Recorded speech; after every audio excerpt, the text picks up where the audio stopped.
Welcome to Nibblepop Stories.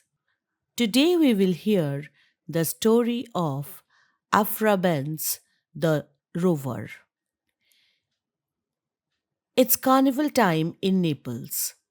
The city is alive with music, color, and laughter behind every mask. But inside a quiet house, two sisters, Florinda and Helena, are having a serious conversation. Florinda is in love. During the chaos of war, an English soldier named Belleville once risked everything to protect her.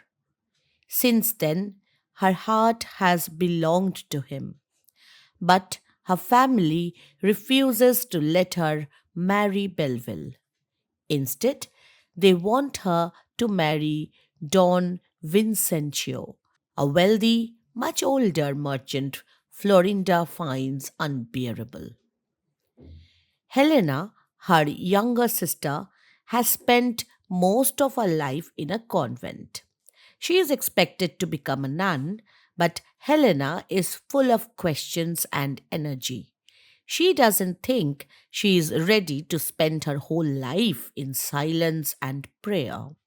Watching Florinda's struggle makes Helena wonder if she too might find love, maybe even during carnival, when anything seems possible. Their brother, Pedro, has been ordered by their father to make sure Florinda accepts Vincentio's proposal. Pedro tries to convince her, talking about Vincentio's money and status, but then he admits he doesn't want her to marry the old merchant either. Instead, he thinks she should marry Don Antonio, the viceroy's son. Young, noble, and the right choice for the family. He tells Florinda the wedding must happen tomorrow, while their father is away. Florinda is shocked. Antonio is polite and respectable, but he is not Belleville. She feels torn between her family's wishes and her own heart. Helena finds the whole idea of marrying Vincencio ridiculous. She imagines dusty rooms, an ancient bed, and a husband who cares more about money than his wife. Her jokes annoy Pedro, who threatens to lock her up for the rest of Carnival and send her straight back to the convent as soon as it is over. But Helena isn't ready to take her vows. Not yet. And maybe not ever. She is sure there's more to life than what her family has planned for her. When Pedro leaves, the sisters turn to their maid, Calice.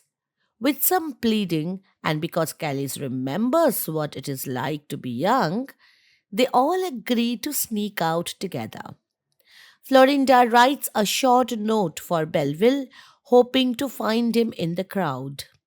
Helena, on the other hand, is already dreaming of music, masked faces, and the freedom to be someone new for just one night. They dress up in borrowed gypsy costumes, put on their masks, and slip out into the lively streets. Laughter, dancing, and music fill the air. For the first time, both sisters feel a spark of freedom, away from all the rules and plans. Tonight, anything could happen. Not far from where Florinda and Helena have just slipped out in disguise, the streets of Naples are alive with music, laughter, and the soft rustle of silk masks. The warm air is scented with orange blossoms and candle smoke, and everywhere people are pretending to be someone else just for tonight. Wandering through the crowd are three Englishmen, Belleville, Frederick, and Blunt. Belleville moves quietly. While everyone else is celebrating, he can only think of Florinda and the fear that he might lose her forever. Frederick notices his friend's mood and teases him. How can anyone look so gloomy when the whole city is dancing? But he knows the answer. Belleville's mind is still at the siege of Pamplona with the woman who once blushed just for him. Belleville admits the truth. Florinda's brother has shut him out, clearing the way for Don Antonio. Belleville feels hopeless. Antonio is wealthy, Spanish, and close to Florinda's brother. Now, all Belleville has are a few letters and quick glances from a window. Blunt tries to lighten the mood. He jokes that what Belleville really needs is either a pile of money or a willing woman, something to make him smile. But Belleville shakes his head. All he wants is Florinda. Suddenly, a familiar voice calls out through the crowd. Wilmore has arrived. He is an English naval captain, a royalist soldier who was loyal to King Charles during England's Civil War. Now, after defeat and exile, he is known as the Rover, a restless wanderer, always on the move. Wilmore greets his old friends with laughter and energy. He is only in Naples for a few days and he plans to enjoy every moment of carnival wine, music, and most of all, women. Soon he'll be back at sea, but tonight is for pleasure. As they talk, a group of women dressed as courtesans walks by. They have papers pinned to their clothes and carry baskets of flowers. Wilmore stops to read the papers, which say roses for every month. Belleville explains these women can be hired for a whole month, not just a single night. Wilmore is interested and tries to talk to one of them, but she leaves with another man. Annoyed, Wilmore complains, but his friends remind him to be patient. Just then, Florinda Helena, their cousin Valeria, Callis, and a few servants arrive in their gypsy costumes and carnival masks. Helena spots Wilmore right away. He is not just a handsome stranger, he is the perfect chance for her to test her own courage. Wilmore heads straight for her, drawn in by her quick eyes and even quicker wit. They talk and joke like old friends. She teases him about his English boldness, and he admires how clever she is. Wilmore asks what it would take to win her heart. Helena answers honestly. She is supposed to become a nun, but there's a sparkle in her voice, a challenge. If Wilmore is serious, he'll have to climb over a convent wall to reach her. Wilmore grins. Nothing could sound more exciting. They agree to meet again later, and Helena makes him promise not to fall for anyone else until he sees her next. Meanwhile, Florinda finds Belleville in the crowd. She quickly tells him to wait for her at the garden gate later that night. But as Don Pedro approaches, Florinda hands Belleville the letter and slips away. The letter is urgent. Her brother plans to marry her off tomorrow, unless Belleville acts tonight. She'll be waiting at the garden gate at 10 o'clock. Belleville reads the note, hope rising in his chest.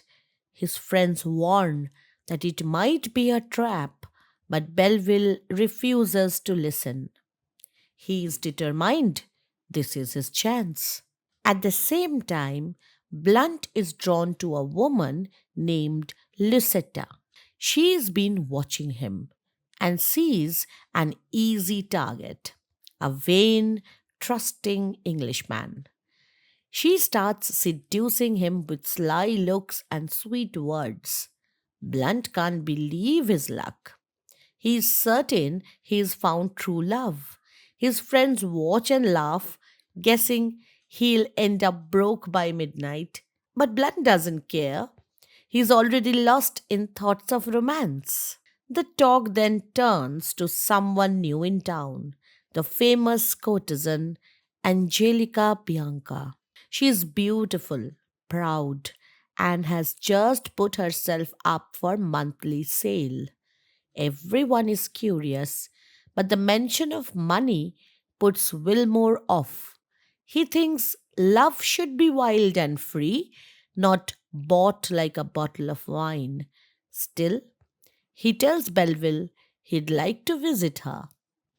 In the afternoon, Belleville, Frederick, and Wilmore make their way through the lively carnival streets, heading toward the house of Angelica Bianca. Along the way, they run into Blunt, who is absolutely glowing with happiness. He can't stop talking about Lucetta, the woman he has just spent time with. According to Blunt, Lucetta didn't take any money from him, and she's even invited him back later that night. In his mind, this means she must be a true lady who really loves him, not just another courtesan. Soon, the four friends arrive at Angelica Bianca's house. Outside, two guards are putting up a huge painted portrait of Angelica on the balcony, with two smaller portraits by the door. The message is clear: Angelica is for sale once again. Wilmore looks up at her portrait, completely mesmerized by her beauty. For a brief moment, he forgets everything else. But then he hears the price: 1,000 crowns for a month. His excitement fades. He wants her, but he knows he can never pay such a sum. While the friends are talking, Don Pedro arrives in disguise with his servant Stefano. The Englishmen step aside as Pedro studies the portrait, deciding on the spot that he will pay the price. It's expensive, but he has the money and he wants Angelica for himself. Up above, Angelica appears on the balcony with her maid Moretta. She enjoys the way people stare at her beauty, but she knows admiration isn't enough. She lives in a world where love always comes with a price. More masked guests arrive. Don Antonio enters from another street, also in disguise. Both Pedro and Antonio clearly want the same woman. Antonio's page whispers to him not to worry about Florinda, his future bride. He can still enjoy Angelica before his marriage.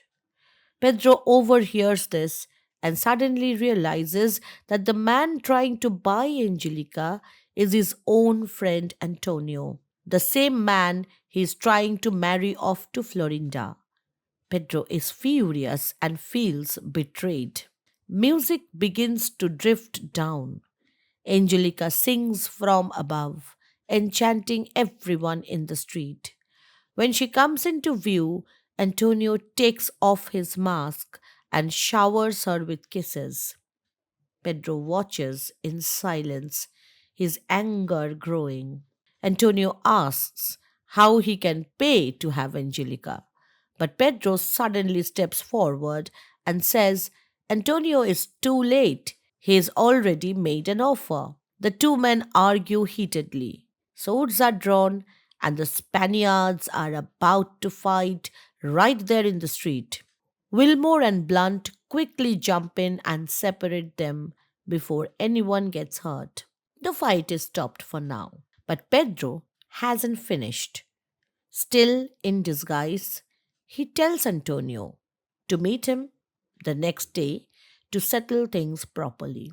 He says the duel will be for Florinda's honor, not for Angelica. Antonio has no idea who this masked man is. He assumes it must be Belleville, since he can't imagine anyone else being so upset about Florinda. He agrees to the duel, Pedro and Stefano slip away into the busy crowd. While all of this has been happening, Wilmore hasn't taken his eyes off Angelica's portrait. Suddenly, acting on impulse, he reaches up and pulls down one of the paintings. The guards immediately confront him, and Antonio orders him to put it back. Angelica appears again, curious to see which man is bold enough to touch her portrait. Another argument breaks out, and soon swords are drawn again, this time between the Englishmen and the Spaniards. The carnival lights flash on steel as the Englishmen fight hard and manage to drive the Spaniards back. Watching from above, Angelica is struck by Wilmore's daring. He has no money, but he acts as if he owns her picture and isn't afraid to fight for it.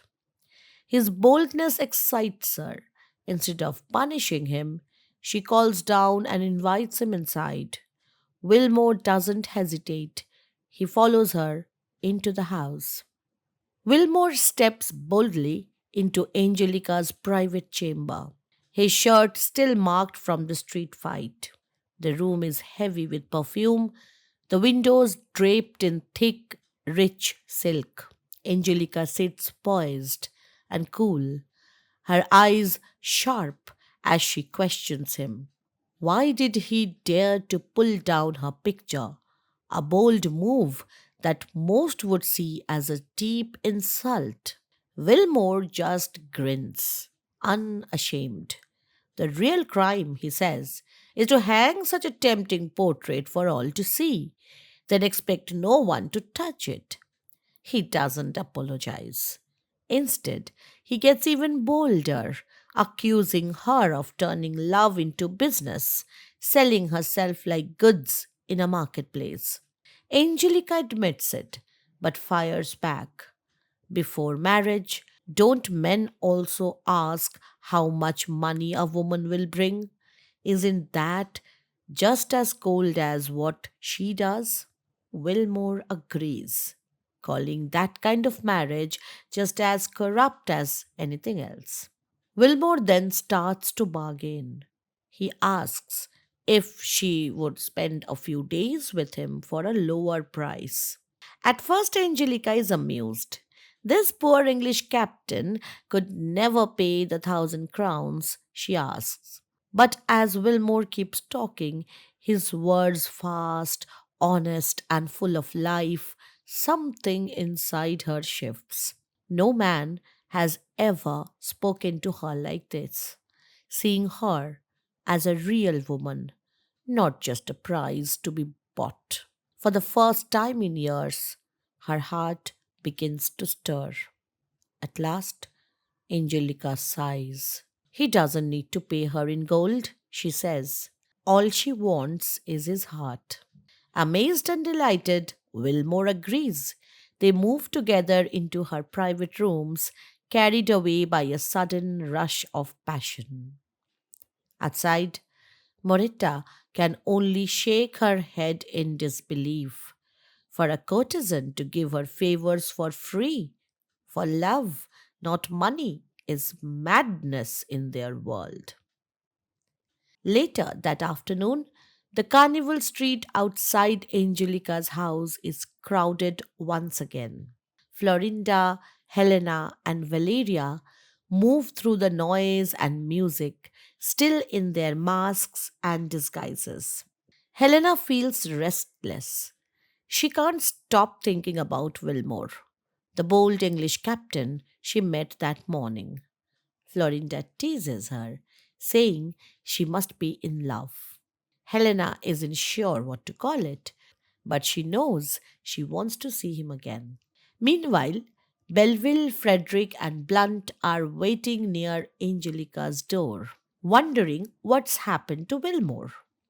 The three women slip into the shadows and listen closely. Belville and Blunt knock, asking for their missing friend. Helena's heart sinks as she realizes they are looking for Wilmore at the house of the famous courtesan.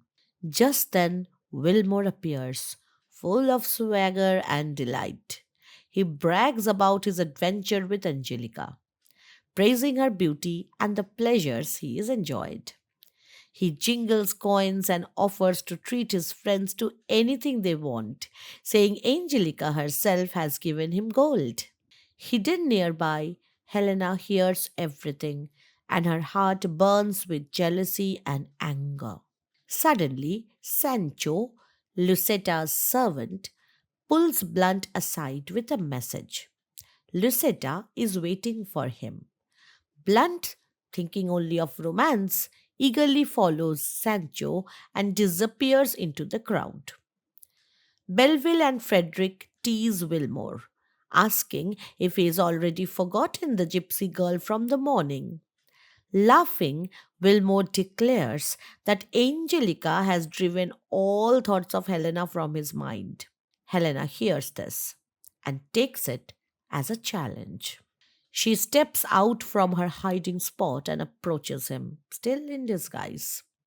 She flirts boldly, testing if his heart is really so quick to change. Wilmore, surprised and pleased to see her, flirts right back, clearly drawn to her clever wit. Helena hints that she knows about Angelica and questions him with sharp words.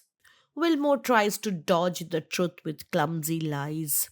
She demands he leave Angelica, and he swears that he will. High above, Angelica and her maid Moretta come out into the busy street in costume, blending in with the carnival crowd. Angelica watches as Wilmore laughs and leans close to the masked girl. She sees how happy he looks with Helena, and jealousy twists inside her.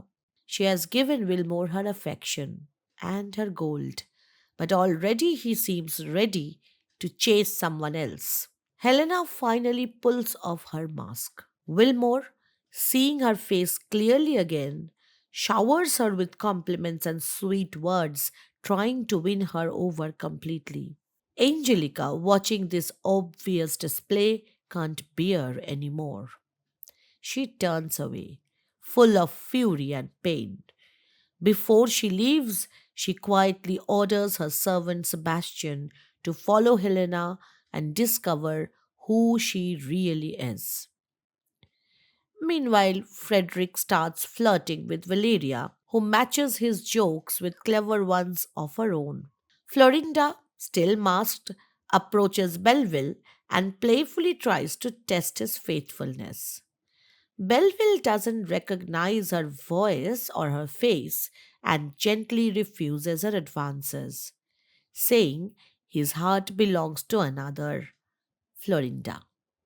Before she slips away, Florinda gives Belleville a small jewel with her picture inside. Suddenly, he understands. The mysterious masked woman is Florinda herself. Hope and joy fill him again. The English friends quickly make plans to rescue Florinda that night from her brother's control. Later, that same afternoon, while the Englishmen are busy making their plans to rescue Florinda, poor Blunt is off on his own adventure. He eagerly follows Lucetta into her house, his heart pounding with excitement. Lucetta carries a candle to light their way and whispers that her jealous husband will never catch them. Blunt wishes he had the clever, romantic words of a true lover. But Lucetta only smiles and flatters him, calling him handsome and brave. Lost in her praise, Blunt swears he would fight her husband and even marry her if she wished. Lucetta tells him she needs to undress and asks him to wait. She slips away, and Blunt paces the room in delight. He can hardly believe his luck. A beautiful woman who seems to really love him. Sancho, Lucetta's servant, enters with another candle and leads Blunt to the bedroom. Blunt takes the light, and Sancho leaves him alone. Inside the bedroom, Blunt begins to undress. down to his shirt and underclothes. He moves toward the bed in the dim light, but from the shadows, Lucetta's voice calls, telling him to blow out the candle. Eager and trusting, he does as she says and fumbles forward in the darkness. Suddenly, the floor opens beneath him, a hidden trapdoor. With a shout, Blunt plunges down into a filthy pit below. Upstairs, Lucetta returns with Sancho and her real lover, Filippo. They laugh at their clever trick and at how much they have gained. They count Blunt's fine clothes, his gold, his sword, and even his hat, everything he brought with him. It's a small fortune. They are certain Blunt will never find them again. He doesn't know Lucetta's real name, her street, or even how to get back to his own lodgings. Down in the pit, covered in dirt and wearing almost nothing, Blunt finally realizes what's happened. He has been robbed, tricked, and betrayed. He curses Lucetta in fury, then all women who play such cruel games. He weeps at his own foolishness. How could he have fallen for it so easily? Then he thinks of his friends, Belville, Frederick, and Wilmore. Tomorrow they'll all laugh at him and tease him forever. But in his bitterness, he finds a small comfort. He's not the first man, and he certainly won't be the last to be fooled by a pretty face and sweet lying words.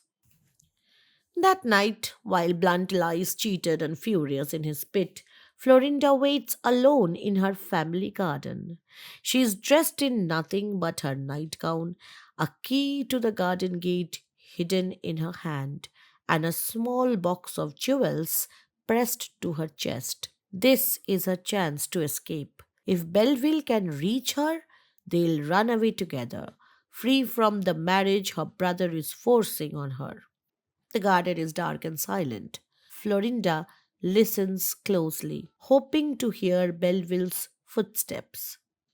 But instead, she hears someone else, the uneven, stumbling walk of a drunk man.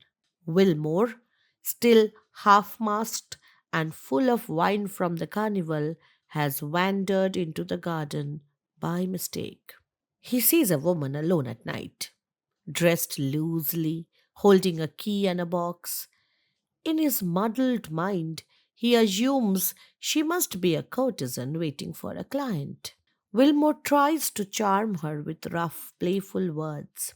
Florinda recoils, frightened and offended, and begs him to leave her be. But Wilmore misunderstands again. Thinking she is only pretending to be shy, he offers her money. When she refuses and continues to resist, he grows angry and forces himself on her. Florinda cries out desperately for help. Just then, Belville and Frederick arrive outside the garden, still in their carnival masks and searching for Wilmore. They hear a woman's screams and rush through the door, swords drawn. In the shadows, they spot a masked man attacking a woman. They pull Wilmore away from her. Wild with drink and shocked at being grabbed, Wilmore draws his sword, ready to fight even against his friends. Only after a tense moment does he recognize their voices and lower his weapon. But the danger isn't over. Florinda's cry has reached more ears. Don Pedro and his pages come running. Florinda hears her brother's voice approaching.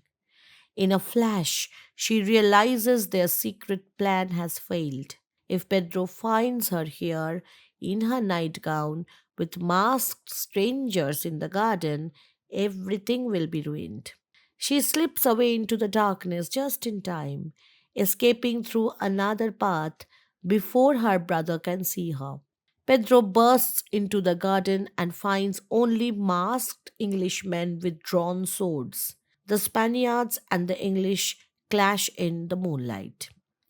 Outnumbered and exhausted from the night's chaos, Belleville, Frederick, and Wilmore are forced to retreat into the streets. Out on the moonlit streets, breathless from the fight in the garden, Belleville, Frederick, and Wilmore hurry away from danger. Wilmore turns to Belleville, filled with regret. He swears he had no idea the woman was Florinda. The wine clouded his mind. He thought she was just another carnival courtesan waiting in the dark. Frederick tries to calm the situation, asking Belleville to forgive Wilmore. It was a drunken mistake, he says. But Belleville is furious. His one chance with Florinda, ruined by Wilmore's recklessness. Unable to hold back his anger, Belleville draws his sword, challenging Wilmore to settle things right then and there. Wilmore, still unsteady from drink, shakes his head. He is too drunk to fight tonight. As they pass Angelica's house again, Wilmore suddenly remembers his promise to her. With a careless grin and a wave, he heads back to her door. Inside, Wilmore runs into Don Antonio. Antonio has just paid the 1,000 crowns, expecting to have Angelica's company for the night. But instead of finding her alone, he finds Wilmore, a rough English sailor who shouldn't be there. Antonio's pride is wounded. Angry words are exchanged, and soon swords are drawn. The fight is fierce in the narrow hall. Wilmore wounds Antonio badly in the arm. Antonio's page, panicked, shouts murder into the street. Wilmore slips away through a back exit, disappearing into the night. Belleville, hearing this commotion, rushes to see what trouble Wilmore has caused now. He arrives just as a squad of soldiers bursts in. They find Antonio bleeding, confused and in pain. Antonio mistakes Belleville for his attacker, not only for this fight but also for the earlier duel outside Angelica's house when he thought the masked man was Belleville, not Pedro. The soldiers quickly recognize Antonio as the viceroy's son. Without hesitation, they seize Belleville and help Antonio. Take this Englishman to my house, Antonio gasps, fighting the pain. He'll answer for this. Belleville struggles as soldiers drag him through the dark streets to Antonio's grand house. They throw him into a dim, airless room and lock the door. He paces like a caged lion, his mind racing. How has his night gone so wrong? He's been wrongly accused of attempted murder, driven out of Florinda's garden, and worst of all, he's haunted by the fear that he may never see his beloved Florinda again, lost in this city of masks and broken promises. The door creaks open. Antonio enters, dressed in a loose nightgown, carrying a candle and his sword. He sets the candle on the table, its flickering light casting shadows across his pale, wounded face.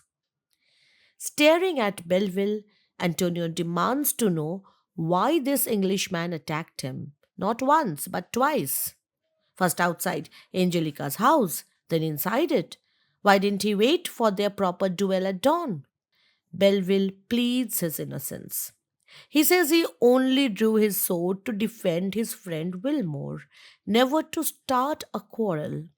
He insists he never challenged Antonio at all. Some other masked man must have been the one. Antonio studies Belleville's face for a moment, then nods slowly. Convinced by the honesty in Belleville's eyes, he reveals his true rank. He is the viceroy's son. Because of his position, he has kept Belleville out of the public jail. Belleville bows deeply in gratitude, not knowing that this noble Spaniard is his rival, the very man Don Pedro wants Florinda to marry. Then Antonio makes a surprising request. He places his sword in Belleville's hands. The duel that was supposed to happen at dawn cannot wait. But Antonio's arm is badly wounded from his fight with Wilmore. He asks Belville to take his place, disguised as him, wearing his clothes. The quarrel is over Florinda's honor, and the challenge has already been set. Win or lose, Belville will be settling Antonio's debt and living out his own desperate wish to protect the woman he loves.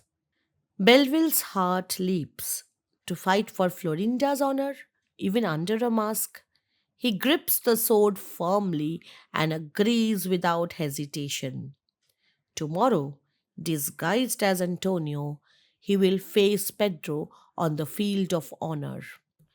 The next morning dawns bright over Naples, but Florinda wakes filled with dread. She paces her chamber, begging the servants to tell her who her brother is set to duel. Belville never came to her last night. Surely it must be him Pedro plans to face. Her heart races with fear for the man she loves. On the dueling ground, Don Pedro arrives masked and serious. Antonio is late, he mutters, sword ready at his side.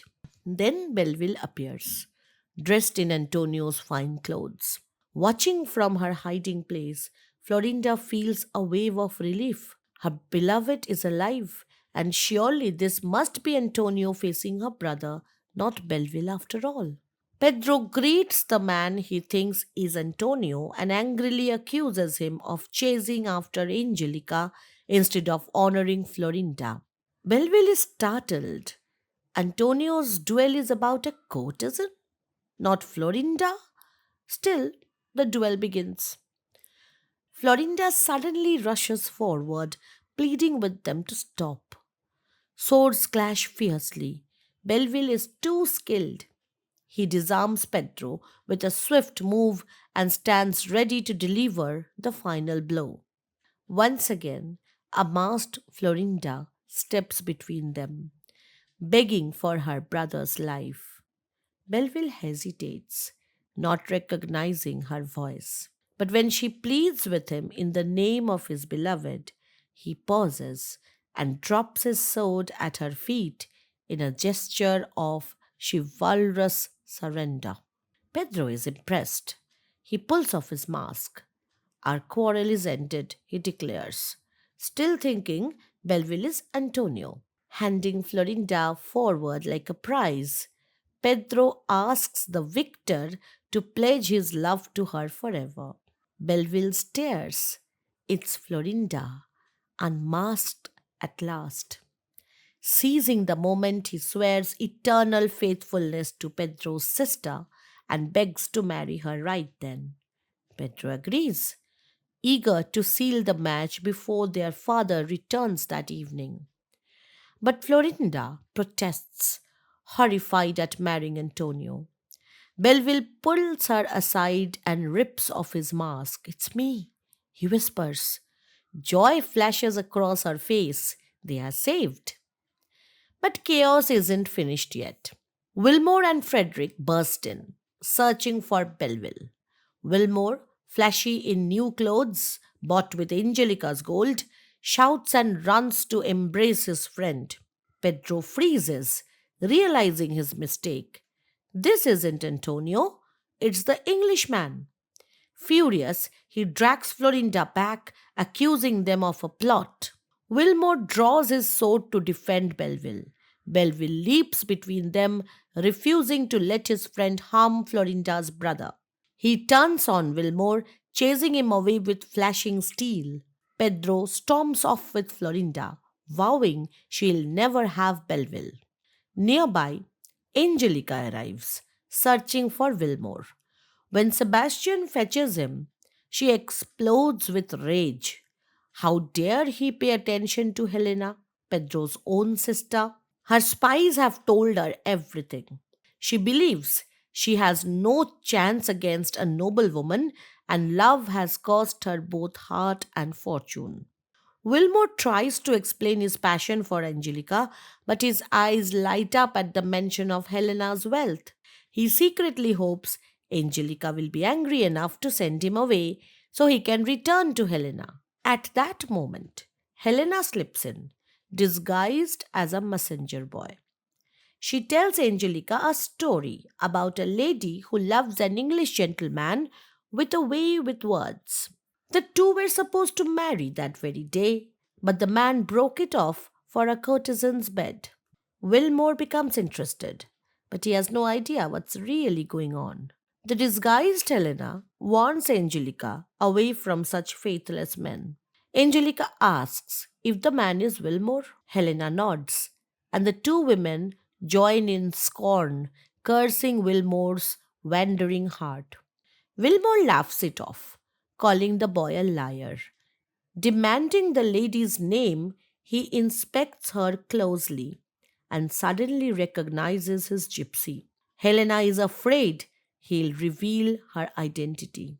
Just then, Sebastian arrives to summon Angelica to Don Antonio. Angelica leaves to meet Antonio, vowing revenge on the faithless rover who deceived them both. Helena slips away and Wilmore rushes after her. After all the chaos, Florinda and Valeria manage to slip out of Don Pedro's house in new disguises. Florinda pretends she is heading to the convent, while Valeria makes sure their governess Callis won't interfere. She locks poor Callis in a closet to keep her out of the way. Out on the street, Valeria leans in and whispers to Florinda that she sent a secret note to Belleville. It says Florinda is planning to escape today. She would rather die than marry Don Antonio. Valeria also told him that Pedro has locked Florinda in her room, but for now, their brother is at church. Belleville promised to search every church in Naples until he finds Pedro and holds him up, giving Florinda a chance to get away. Suddenly, the girls spot Belleville, Don Pedro, and Wilmore walking together down the street. Quickly, they pull on their masks. The men pass by, talking loudly. Wilmore notices Valeria watching him from behind her mask. Thinking it's a flirtatious signal, he grins and follows her into the bustling crowd. Frederick catches up to Belleville and shares the latest gossip, Blunt's sad tale. The poor fool has been robbed of all his clothes and money by that clever trickster, Lucetta. Belleville and Don Pedro both burst out laughing at the thought of Blunt running around the city naked and broke. Belleville suggests they go find him. It will keep Pedro busy and give Florinda more time to escape. Just then, Helena appears, disguised as a page boy with another boy at her side. She sees Wilmore chasing after a woman and frowns. She tells her page to follow Wilmore and report back on everything he does. Then, spotting her brother Don Pedro with Belleville, she quickly hurries away before they can notice her. Trying to escape her brother, Florinda runs quickly down the street. She spots a house with its door open and slips inside, not realizing it's the place where Belleville and his friends are staying. Inside, Blunt sits alone, wearing only his shirt and underwear, still dirty and angry after Lucetta's cruel trick. He reads a book about the dangers of travel, swearing revenge on all women. He grabs a rusty old sword and ties it around his waist, thinking it will keep his friends from laughing at him. I'll scare any woman I see, he mutters to himself. Just then, Florinda enters, scared and out of breath. She begs Blunt for help and protection, but Blunt is filled with anger. He laughs harshly and grabs her, shouting, "You will pay for what that thief did to me." In his rage, he tries to hurt her, taking out his frustration over Lucetta's betrayal. At that moment, Frederick walks in. He sees the scene and starts to laugh, making fun of Blunt instead of helping Florinda.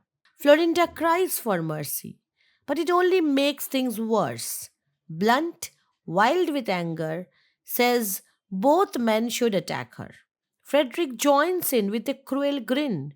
Sure, if there's fun in it, for me too. They begin dragging Florinda toward the bedroom. She fights back and desperately shouts Belleville's name. I know you're his friends. Please be kind for his sake. But Blunt doesn't care. We'll have our fun first, then leave him the rest, he mocks. Florinda quickly pulls off a ring with a large diamond and shows it to them. See, I'm rich and noble. Don't hurt me.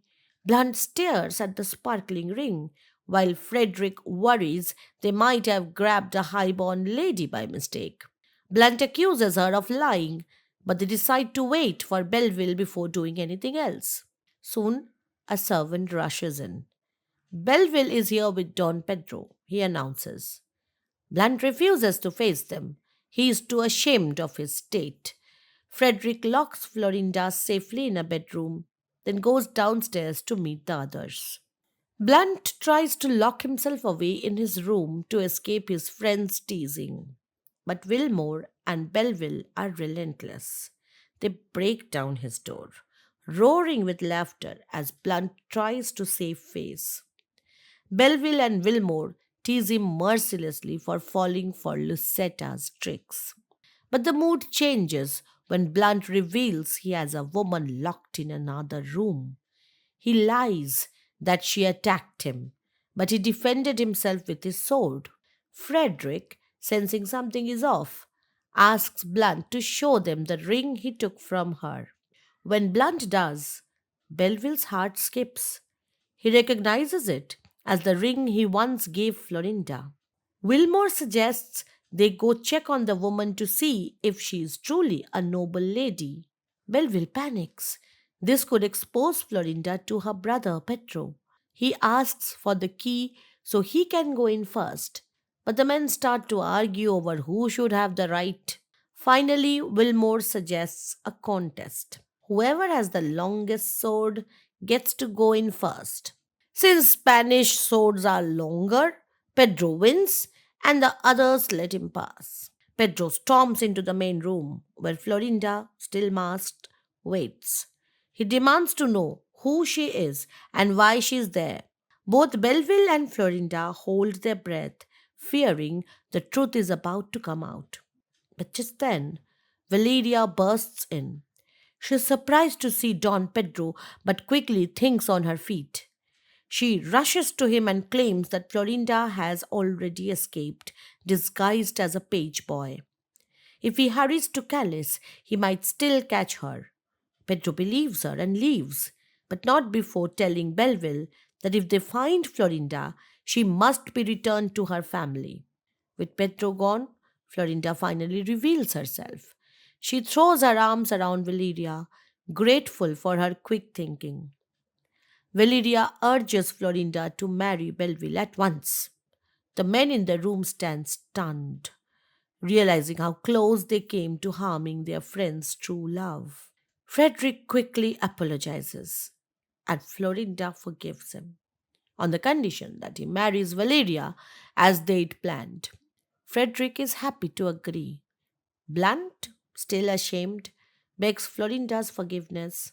She grants it at once, and he quietly hands her ring back to Belleville. Just then, a page enters with a priest, and the four lovers, Belleville and Florinda, Frederick and Valeria, hurry off to the church for their weddings. Blunt heads out to buy new clothes, while Wilmore remains behind to meet a lady visitor. It's Angelica, veiled and masked. Wilmore, thinking she is his gypsy girl, rushes to her. But Angelica pulls a pistol and threatens him. Confused, Wilmore asks to see her face. Angelica tears off her mask and confronts him, furious that he could forget her so soon. Wilmore tries to charm his way out of trouble, but Angelica is heartbroken. She asks how many hearts he has broken. Wilmore tries to explain that Angelica doesn't understand the ways of young lovers. Angelica insists she has lost her honor because of him. Wilmore, in a rare moment of regret, wishes he could be faithful to her, but admits it's not in his nature. He offers her gold instead, but Angelica says she must kill him for the sake of all women and her own pain.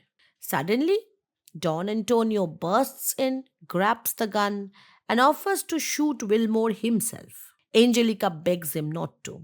In the end, she decides her best revenge is to let Wilmore live so another woman can break his heart as he is broken hers. Don Pedro overhears the conversation. As Angelica leaves and Don Antonio goes to follow, Pedro stops him, demanding to know why Antonio missed their duel that morning. Pedro calls him a coward, saying that sending a rival to fight for Florinda shows how little Antonio cared for her. Antonio explains his arm was injured and he couldn't fight. Pedro, still furious, says they'll duel as soon as Antonio is healed, and in anger decides to give Florinda to Belleville as revenge against Antonio. At this, Wilmore announces that Florinda and Belleville are already married. Pedro is stunned. Wilmore boldly threatens that if Pedro doesn't give his blessing, the English sailors will kidnap him. When Belleville returns and confirms the marriage, Pedro finally relents, congratulating his new brother in law. As Wilmore is about to leave, Helena appears. Wilmore, surprised and overjoyed, admits he thought he'd lost her forever. Helena laughs and asks if he'd have left her behind. Wilmore swears he'd never let her go, but admits he's always been afraid of love. Helena teases him. She'll keep showing the world he's hers until he loves only her. Meanwhile, Pedro, Belleville, Florinda, Frederick, and Valeria return from the church. Pedro is shocked to see Helena with Wilmore. He tries to pull Helena away, but Wilmore protects her. Helena boldly declares she'll marry Wilmore. Don Pedro is furious. Both his noble, wealthy sisters have fallen for poor Englishmen. Belleville explains that though they have had hard times, they are still gentlemen. Wilmore adds that he can offer Helena only his sword, but he loved her before he ever knew her name or fortune and is determined to marry her. Pedro asks Helena if she truly wants to give up the holiness of convent life for the risks of love. Helena laughs, revealing she has 300,000 crowns of her own and would rather spend it on love than on a life of prayer. Pedro, worn down by all the drama and Wilmore's threats, finally gives in. He tells Wilmore that from now on, guarding Helena's honor is his job. He forgives Valeria too and hopes their father will forgive them all. Just then, Blunt returns, looking ridiculous in his new stiff, ill fitting Spanish clothes. The whole room erupts in laughter at the sight. Wilmore turns to Helena with a mischievous grin and asks, "Are you afraid of marriage now?" Helena smiles, her eyes sparkling with courage and wit. "No more than you'd fear a battle or a storm," she replies. Wilmore laughs and declares, "Anyone brave enough to face the storms of marriage should fear nothing else." And with laughter, love, and a little mischief, the story of the rover comes to its joyful end. So, what do you think about it? Do let me know in the comments section. You can also mention which story you want me to tell you next. So, till we meet again, this is Monami Mukherjee signing off. Good night.